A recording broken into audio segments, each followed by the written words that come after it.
I wanted to talk about a couple of different ways of studying Hema. And this is the research point of view, not the research of hitting each other, but the research of reading about it and understanding it initially.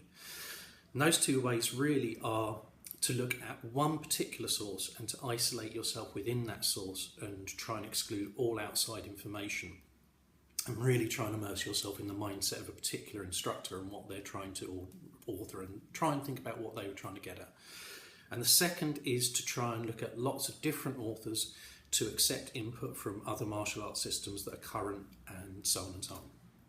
Now, before I get into that, I wanted to give you a brief rundown of really what Hema means for me. So Hema for me is a mixture of existent styles like Xiaoguo de Pao, which still have a lineage, they still have people studying and still recognising how the system has moved up towards them.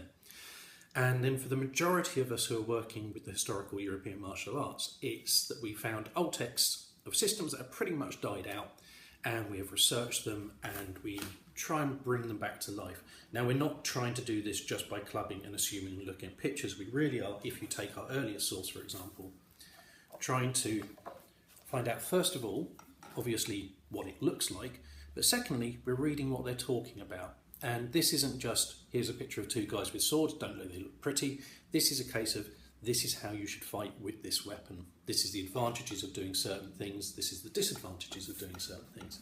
And it's based very much on the knowledge of people who are familiar with the weapon at the time. Now that goes to quite extraordinary lengths. That's one of our earlier sources. This is quite a late source. And as you can see, it begins to become quite detailed, with still an awful lot of text-based explanation. Okay, now Thibaut here is quite an extreme form of being incredibly anal and exacting about how much technique you should have, but it gives you an idea of the sort of material we're working with. Argument number one that we have, and this is very much where I came from originally myself, I worked with two sources. I worked with Ringek and I worked with 133, I33, whatever the fuck you want to call it. Okay, shit shite as far as I'm concerned, it's the same thing, doesn't matter, it's a catalog number. I think we've been over this before with Matt.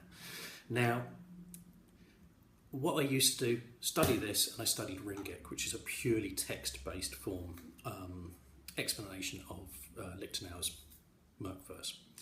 Now, what I thought at the time was, I want to get into this system and I want to purely immerse myself in what the author is trying to think, to the exclusion of everything else. And I thought this was a very, very healthy way.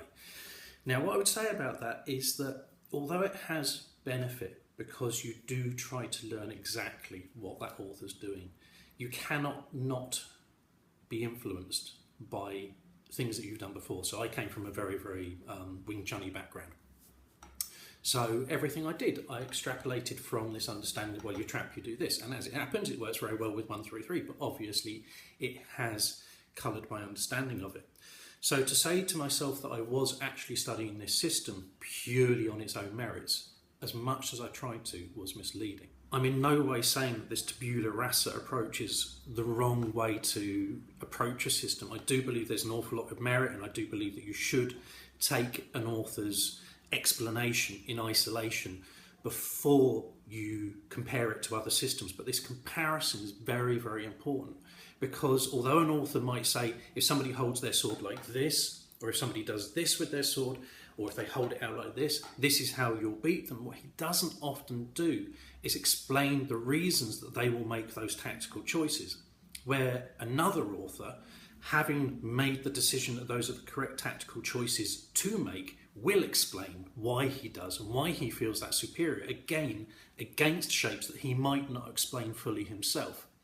So although there is benefit in learning one system, you don't get to compare the counters. So one of the big problems we have in 133 is it's very, very clear in that it shows you the way that it thinks is correct to go forwards and gives you a general outline, which I'll go into a little bit more in another video, of the shapes that you'll go against, but it doesn't explain all of the tactical choices that somebody might take from those things. And when you fight against people, you'll quite often learn, if you're coming from second cover, for example, they won't do what the fuck you want them to do, which makes it really difficult. So You need to have that outside influence to understand these things. Some of that comes from combat yourself, some of that comes from looking at other sources.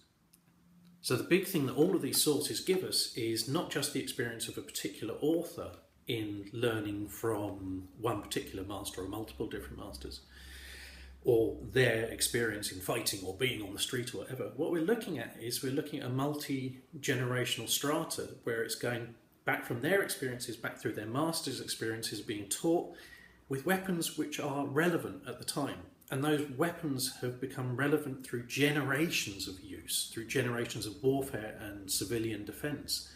So we're not just learning one person's opinion, we're learning their opinion as influenced by a weapon which is not only current but has been in constant use for generations. And it's this broadness of use, this generational use, which is of most value to us because it fills in all the slots that we don't have. Okay, so no matter how much experience I can have of one system, it doesn't deal with everything. It doesn't deal with a contrary point of view to its own. So it doesn't give you the rationale that other people will quite often use against that. And it does to an extent. It does say, you know, this is how you combat someone that does the same thing as you or thinks the same thing. And sometimes these techniques work against each other. But it doesn't give you very, very much the counterpoint of somebody who thinks their way is better than yours. And this is the big advantage of using different sources. It rounds off your approach. So in finishing, I would say that there is an awful lot of value in looking at a singular source, but you cannot use it as anything other than a basis. You can return back to it and you can make it your dominant system. That's absolutely fine. But you need to experience it through the eyes of other systems to get its full value. I hope that's been of some help. Take care.